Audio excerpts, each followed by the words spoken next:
Alright guys, so in this video I'll be talking about Assassin's Creed Ezio Collection, which of course includes Assassin's Creed 2, Brotherhood and Revelations, and focusing on a hot debate of which game is the best out of the three games. Now, I believe that they are all very good games, and I do see like the whole trilogy as one whole game, because they just of course follow along from the previous game. And I feel like if they did release it nowadays, like recently, it would just be one big game.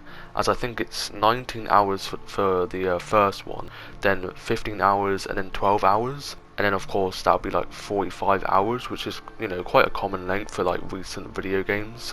I mean, Valhalla itself, of course the recent Assassin's Creed, is 60 hours long just for the main objectives and the story, which is nuts. So it wouldn't surprise me if it would be one whole game, which is what I see it as. But the games are kind of dependent on what the player of course enjoys himself, and they are all different in their own way in terms of, you know, gameplay and story and everything. But I thought I'd just, you know, give my opinion and thoughts, as well as just comparing all the three games and how they're different. Now, if we do focus on the overall story, as I mentioned earlier, they are just follow-ups of each other, with the player pretty much needing to play all three to actually get the best experience.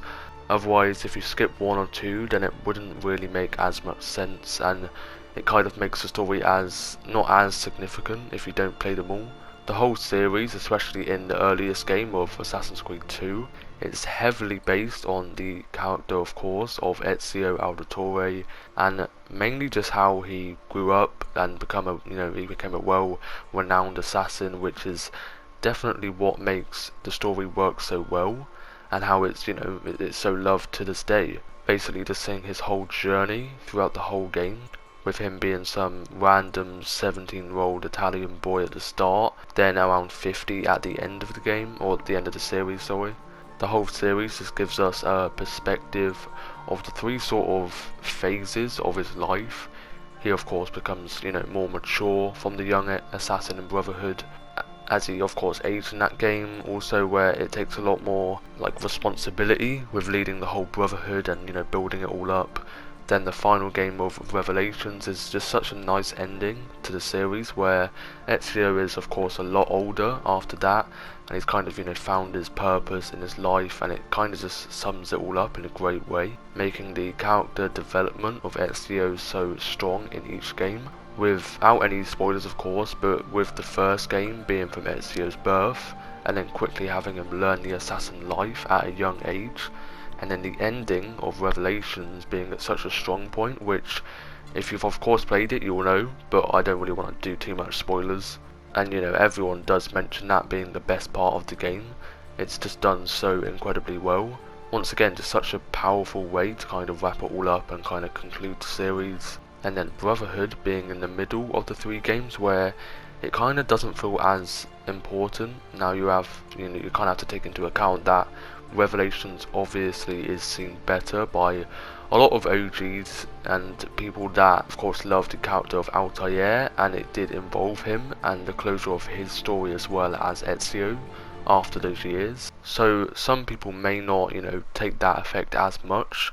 Not only is the ending of Revelations the great ending of that game, but also the whole trilogy as a whole, and the old age of Ezio Auditore after everything he's kind of gone through, which, as I mentioned, were helped by AC2 and Brotherhood, and kind of like, because we, you know, learn a lot more of his life, so it kind of made Revelations a lot more just emotional, kind of. Although Revelations is the final game, and maybe they didn't really include a main villain in that game, because I don't know, maybe it was just the end and they didn't really want to. It was kind of just focusing in on the closure and not really adding a new villain or antagonist, unlike the amazing characters of Rodrigo in 2 and Cesare in Brotherhood, which personally I feel like is a big reason as to what makes those games so strong, and how it's a kind of never-ending battle of them and Ezio, where the story of Revelations could be seen as not as exciting because of this, because they didn't really focus on that, or kind of like misleading to other people because of this reason. With Assassin's Creed 2 and what I mentioned in the review of that game, the whole idea of that game revolves around revenge after Rodrigo of course killed Ezio's family.